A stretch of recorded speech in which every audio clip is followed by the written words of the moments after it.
दहशत तो इनके सांसद प्रत्याशी में है। देखो वो क्या कह रहे हैं, आप लोगों का बयान नोट किया, मेरे कर्मों की सजा मोदी को मत देना। पहले ये बताइए कि कांग्रेस ने क्या दिया देश को। सिर फटते थे सिलेंडर के लिए भी, सुबह 4 बजे उठते थे, लाइन में लगते थे। देखिए, अगर आप इसकी बात करें तो मुख्यमंत्री को खटीमा में एक आम आदमी ने हराया जो किसी नेता में नहीं था। नमस्कार, मैं रूपेश कुमार, अनसुनी आवाज में आपका स्वागत है। आज से अनसुनी आवाज ने अपने संसदीय चुनाव की रिपोर्टिंग शुरू की है। सड़क से संसद तक कौन बनेगा सांसद प्रोग्राम लेकर हम इस समय मौजूद हैं गदरपुर में। जानेंगे कि गदरपुर की राजनीति में क्या चल रहा है और संसदीय राजनीति में क्या कुछ फेरबदल होने जा रहा है। ये वो सड़कें हैं जो आजादी की 75 सालों के बाद भी नहीं बन पाई हैं, नहीं सुधर पाई हैं। इस सड़क को देखकर आप महसूस कर सकते हैं मुख्य बाजार है और इस बाजार की सड़क के हालत देख लीजिए। मुझे बताया गया कि पिछले 20 साल से ये सड़क नहीं बन पाई है। सवाल पहला अभिषेक वर्मा जी से करना चाहूंगा। आपके कैंडिडेट अजय भट्ट उतर चुके हैं चुनावी मैदान में और बड़े धुएंधार तरीके से प्रचार अभियान चल रहा है। गदरपुर की क्या स्थिति है? हमारी तो पूरी तैयारी चल रही है। अजय भट्ट जी कैंडिडेट घोषित हो चुके हैं, ये आपको पता है। हमारा कार्यालय खुल गया है, परमिशन उसकी हो गई है और जनसंपर्क हमारा लगातार चल रहा है 24 घंटे। तो एक और भाजपा के प्रत्याशी का चुनाव कार्यालय खुल चुका है और भाजपा का कहना है कि कांग्रेस वॉक ओवर दे रही है। कांग्रेस के पास अभी तक उम्मीदवार तक नहीं है। कांग्रेस पार्टी की सीएससी की मीटिंग आज चल रही है और आज देर रात तक हमारा कांग्रेस जो प्रत्याशी है वो घोषित हो जाएगा और जो भी हमारा प्रत्याशी यहाँ से लड़ेगा चुनाव वो पूरे जोरदार तरीके से उनको लड़ाएंगे, तन मन धन से लड़ाएंगे, जोरदार तरीके से चुनाव लड़ाया जाएगा। आरपी सिंह जी, मैं जानना चाहता हूँ कि सड़क से संसद तक कौन बनेगा सांसद? ऊधम सिंह नगर संसदीय सीट है और इस सीट को बहुत महत्वपूर्ण माना जाता है। आपने दहशत का माहौल यही देखा। अभी हमारे अभिषेक वर्मा जी ने कहा कि इनको समय क्यों लग रहा है। इनकी दहशत है कि कितना मजबूत कैंडिडेट आएगा। शायद अजय भट्ट जी उनके सामने नहीं दिख पाएंगे और निश्चित तौर से जो माहौल है वो कांग्रेस के पक्ष में है। अजय भट्ट जी का 5 साल का अगर आप रिपोर्ट कार्ड देख लीजिए तो सबसे पहले आपने सड़क दिखा दी। मुझे इससे आगे बोलने की जरूरत नहीं है। दहशत बहुत है भाजपा के अंदर। पंकज भाई, बहुत दहशत है आपके अंदर। कैंडिडेट नहीं आया, आप घबराए पड़े हैं अभी से। अरे कहेगी दहशत, नाम तो वो नहीं दे पा रहे। विरोधी कह रहे हैं तो नाम क्यों नहीं दे पा रहे और आगे भी नहीं दे पाएंगे। और सेंटर का चुनाव है और सेंटर के अंदर जितना बढ़िया काम हमारे नितिन गडकरी जी ने करा है, इसका पूरे विश्व में कोई उदाहरण नहीं है। दहशत में है भाजपा। आपको पहले तो बता दूं, उनको माननीय जो आप कांग्रेस के लोगों ने कहा है जी, एक सांसद जो होता है उसका काम सड़कें बनाना नहीं होता है जी। उसको ठीक है, ये हाईवे बनाना उसका काम है, बड़े बड़े प्रोजेक्ट लाना काम है। ये तो वार्ड मेंबर, चेयरमैन, इन लोगों के काम है और विधायक जी के भी काम है जी। उन लोगों से काम करते हैं और आप देखिए शायद ये रोड छूती रहेगी। पूरे शहर में चमन बन चुका है भारतीय जनता पार्टी की सरकार में। इतना बजट दे रही है हमारी सरकार तो सारी गलियां बन चुकी हैं। हो सकता है इक्का दुक्का रह गई हो। चमन बन चुका है गदरपुर, इक्का दुक्का गलियां रह गई होंगी। सांसद के कद की बात हो रही है, सांसद के कद की बात हो रही है। निश्चित तौर पर कद की बात होनी चाहिए। अजय भट्ट कितने कारगर साबित हुए हैं, उनका कद कितना मजबूत साबित हुआ है पिछले 5 साल में? ऐसा है ना, आपने दहशत की बात करी है। अब ये तो हमारे सब फिलहाल अजय भट्ट के काम पे बात कर लेते हैं। दहशत 5 साल में क्या काम? पहले मैं दहशत की बात करूंगा आपसे। बताइए, दहशत तो इनके सांसद प्रत्याशी में है। देखो वो क्या कह रहे हैं, आप लोगों का बयान नोट किया, मेरे कर्मों की सजा मोदी को मत देना। इसका मतलब वो दहशत में है, उन्होंने कर्म गंदे करे हैं, इसका मतलब उनकी सजा मोदी को मत देना। उन्होंने खुद बयान दिया, मैं लाइव सुना सकता हूँ आपको। खुद कबूल किया है उन्होंने, कबूल किया है। बातें जहाँ से मर्जी बना लीजिए, टाला मटोल की आदत है इनकी। अजय भट्ट को ये बोलने की जरूरत क्या पड़ गई कि मोदी को मत सजा दीजिएगा? देखिए, उसका पूरा पहले बयान सुनिए, खाली उतना लाइव टेलीकास्ट पूरा उनका सुनिए, उसके बाद इस पर चर्चा करेंगे। मेरे प्रतिनिधि मौजूद थे, उन्होंने कहा कि मुझसे, मैं मानवीय व्यक्ति हूं और मानवीय होने के नाते मानव से गलतियां हो सकती हैं। मुझसे भी 5 साल में गलतियां हुई होंगी, लेकिन उन सारी गलतियों को नकार दीजिए, सिर्फ मोदी को चुनिए। कौन सा आदमी ऐसा है जिससे गलतियां नहीं होती? गलती ये तो एक जनरली बात है, ये तो कोई भी कह सकता है। ये तो डायरेक्ट वोट हमारा मोदी जी को है और हमने पिछली बार इनके मुख्यमंत्री को 3.5 लाख मतों से अजय भट्ट जी ने हराया था। अजय भट्ट ने ही 3.5 लाख मतों से हराया था आपके पूर्व मुख्यमंत्री को। आप बड़ी बड़ी बातें कर रहे हैं। आपका कैंडिडेट, आपका मुख्यमंत्री नहीं टिक पाया था अजय भट्ट के सामने। देखिए, अगर आप इसकी बात करें तो मुख्यमंत्री को खटीमा में एक आम आदमी ने हराया जो किसी नेता में नहीं था। इलेक्ट्रल बॉन्ड ने इनकी रील धो के रख दी है। जो ये जीरो टॉलरेंस की बात करते थे, निश्चित तौर से उसका नुकसान होगा और ये रिजल्ट आपके सामने। मुख्यमंत्री चुनाव हारे, उसके बाद जाके जहाँ पर चुनाव लड़े और बहुत बम्पर 90 जरूरत आन पड़ी कि हारे हुए व्यक्ति को, मेरी बात हारे हुए व्यक्ति को जो है मुख्यमंत्री बनाना प्रोसेस चलता जाता है, यही तो लोकतंत्र है। 56 विधायकों में कोई ऐसा काबिल व्यक्ति नहीं था जिसे मुख्यमंत्री कहना चाह रहे हैं आपसे, आप कैंडिडेट तो घोषित करिए, आपका कैंडिडेट नहीं है। सुन लीजिए, एक मिनट सुन लीजिए। मुख्यमंत्री के हारने की बात हो रही थी, हरीश रावत भी हारे, पुष्कर सिंह धामी भी हारे, सब हारेंगे। सुन लीजिए, आप हम ये कह रहे हैं नामांकन की प्रक्रिया को आज 2 दिन शुरू हो गए, आप कैंडिडेट तय नहीं कर पा रहे। कभी साहब महेंद्र पाल जी आएंगे, उन्होंने मना कर दिया। एक मिनट रुक जाइए, कभी महेंद्र पाल जी आएंगे, उन्होंने मना कर दिया। यशपाल जी को दबाव बनाया जा रहा, उन्होंने मना कर दिया। तिलक राज बहड़ जी ने को खुद फोन किया गया, कांग्रेस पार्टी की जो इनकी प्रभारी है, क्या नाम उनका, शैलजा जी ने, तिलक राज बहड़ जी ने मना कर दिया।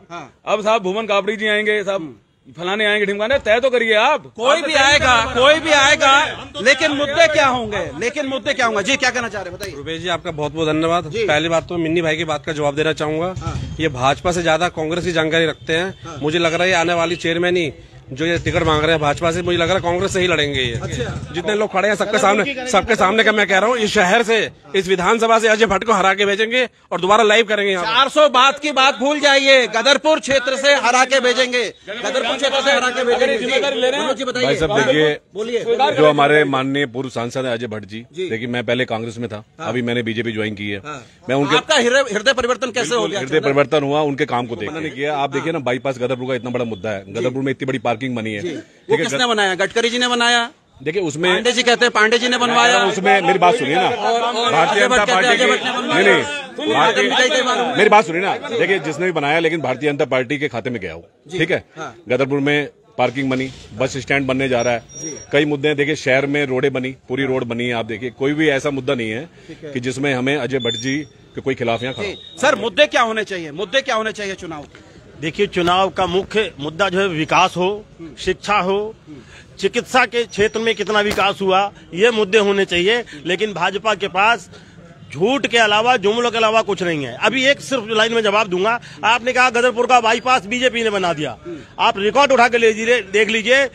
ये प्रस्ताव कांग्रेस की सरकार में आया और वर्ष 2013 में जब कांग्रेस की सरकार थी तो ये लैंड एक्वायर हो गई थी। उसका जो मुआवजा थे वो 2013 में रिलीज हो गया था, आप 14 में आए। तो कांग्रेस की सरकार में रिलीज हुआ था। कांग्रेस के विधायक उस समय भी अरविंद पांडे जी थे, उनके प्रस्ताव पर ये बाईपास का मंजूरी हुआ। जबकि ये कांग्रेसी लोग तो कहते थे गदरपुर की संख्या 1 लाख से कम है, बाईपास तो बन ही नहीं सकता। और लास्ट तक उसका विरोध किया गया कि इसको बनने, पूरा जोर लगाया गया विपक्षियों के द्वारा कि ये बाईपास बने नहीं।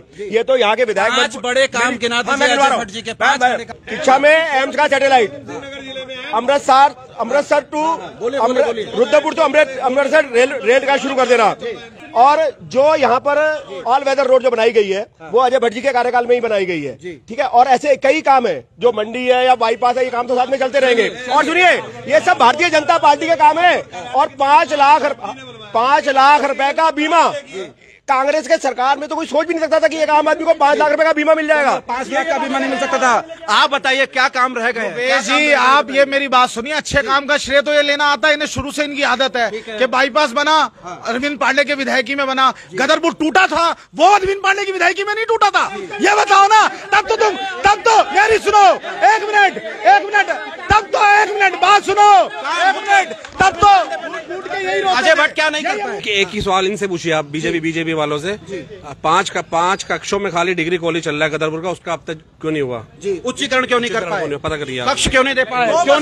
कक्ष क्यों नहीं दे पाए? अभी 2 साल पहले हमने शुरू किया है, भूमि अधिग्रहण होगा, कराएंगे। लाए तो डिग्री कार्ड लाए ना, लाए। आप उपलब्धि बताओ, कांग्रेस सरकार ने कौन सी ऐसी उपलब्धि दी कि लोगों को लाभ हुआ हो? एक भी उपलब्धि बता दे कांग्रेस। कॉलेज बन गया, डिग्री कॉलेज बन गया, कक्ष भी बन जाएगा, ये कह रहे हैं। सबसे पहले बुनियादी चीजें आनी चाहिए।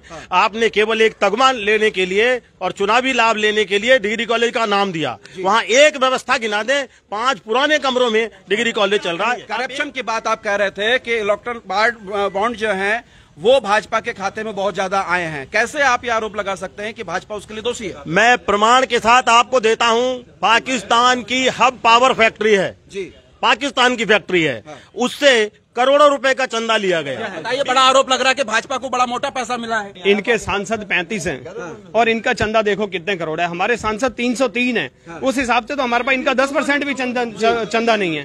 तो ये कैसे बोल रहे कि हमारे पास इतना चंदा मिला है? आपके पास 54 सांसद है, उनके पास 303 सांसद है, तो उनका हक बनता है, उतना पैसा मिल गया उनको। वैसे तो भाई साहब ये कहते हैं गाय हमारी माता है, गाय पालो और ये करो, और बीफ के नाम पे 250 करोड़ चंदा लेते हैं और उसी को लाइसेंस देते हैं चलाने का। एक बड़ा आरोप अजय भट्ट पर यह लगा है कि वो 60% अपना सांसद निधि खर्च नहीं कर पाए हैं। क्या कहेंगे? मैं आपको बता दूं, एक मुझे भी ये ध्यान है, मैं माननीय विधायक जी का प्रतिनिधि हूं, मुझे ध्यान है कि जब सीडीओ का चिट्ठी जाती है ना, और सीडीओ को साहब को सारी चिट्ठियां चली जाती हैं पूरे पैसे की, लेकिन होता क्या, जब तक वो काम कंप्लीट नहीं होता तब वो तो लिखा नहीं जाता है। निश्चित रूप से काम हुए होंगे, पैसे अलॉट हो चुके होंगे, लेकिन काम कंप्लीट नहीं हुआ, इसलिए एक सांसद अगर अपनी 60% सांसद निधि खर्च नहीं कर पाएगा तो उसको आप कितना जिम्मेदार मानते हैं? निश्चित तौर से नकारापन, लापरवाही और विकास के मुद्दों को पूरी तरह नजरअंदाज किया गया है। अगर विकास पर ध्यान दिया होता तो ये जो सांसद निधि है ये वापस नहीं जाती। सबसे पहले तो जहाँ आपने कहा सड़क से सांसद तक, जी सड़कों का हाल देख लो। मैं तो कहता हूँ कि इतना बुरा कभी नहीं हुआ। केवल सेंट्रल सरकार की जो टोल रोड्स हैं जी वो बहुत बढ़िया बनी है और उसका पैसा हमसे लिया जाता है। जहाँ की लोकल कोई भी सड़क देख लो, 2-4 छोड़ दो, सब में बुरा हाल। टोल रोड्स तो अच्छी हो गई हैं, लेकिन जो गांव देहात की सड़कें हैं, गांव देहात की सड़कें अच्छी नहीं है। भाई साहब आप बताइए, यहाँ से लेकर गुल्लरबोई तक कौन सा टोल लगा हुआ है? टोल तो नहीं है ना, लोकल सड़क है। यहाँ से लेकर बेरिया तक कौन? अभिषेक जी, ये सड़क क्यों छूट गई बताइए ना? ये गदरपुर मार्केट के अंदर किसी के घर की सड़क हो 100 में से 100 काम नहीं हो पाते। अगर 98 हमने करे हैं तो 2 हम करेंगे, और ये नगर पालिका का विशेष तौर से काम है। पहले ये बताइए कि कांग्रेस ने क्या दिया देश को? सिर फटते थे सिलेंडर के लिए भी, सुबह 4 बजे उठते थे, लाइन में लगते थे। शौचालय के लिए औरतें तरसती थी। आप मुद्दे पे आइए। सिलेंडर की बात हो रही है, महंगाई की बात हो रही है। महंगाई पर पूरी जनता त्रस्त है जी।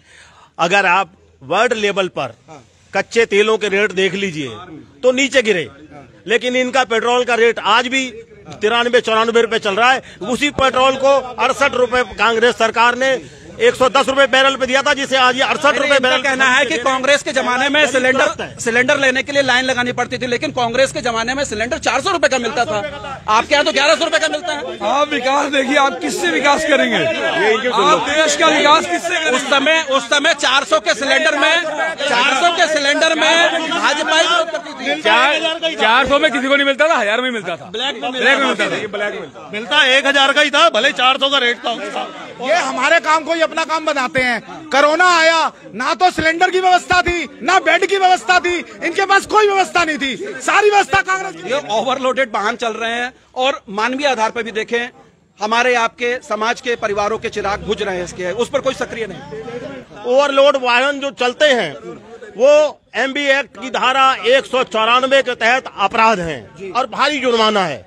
लेकिन हर 1 किलोमीटर में पुलिस चौकी, पुलिस चेक पोस्ट, थाने हैं, लेकिन कोई रोकने वाला नहीं है। इसका मतलब कहीं ना कहीं प्रशासन सरकार के सामने पंगु बना हुआ है। जो हमारा प्रशासन है वो नहीं रोक पा रहा। ये बड़ा मसला है पंकज जी कि कोई DM SSP की भी ताकत नहीं है कि वो ओवरलोडेड वाहनों को। मैं इसका बिल्कुल खंडन करता हूं। मैं बिल्कुल इस बात को नहीं कहता हूं। बिल्कुल ठीक ठाक व्यवस्था चल रही है। आज रेता जो 100-120 रुपए कांग्रेस काले के माल में मिल रहा था, आज 50 रुपए, 52 रुपए, 48 रुपए में रेता मिल रहा है। हम चुनने जा रहे हैं 18वीं लोकसभा को। अपने मत का इस्तेमाल जरूर करें, वोट का इस्तेमाल जरूर करें। बने रहिए अनसुनी आवाज के साथ। अनसुनी आवाज के फेसबुक पेज को फॉलो कीजिए। आप हमको YouTube में भी सब्सक्राइब कर सकते हैं। बहुत शुक्रिया, धन्यवाद, नमस्कार।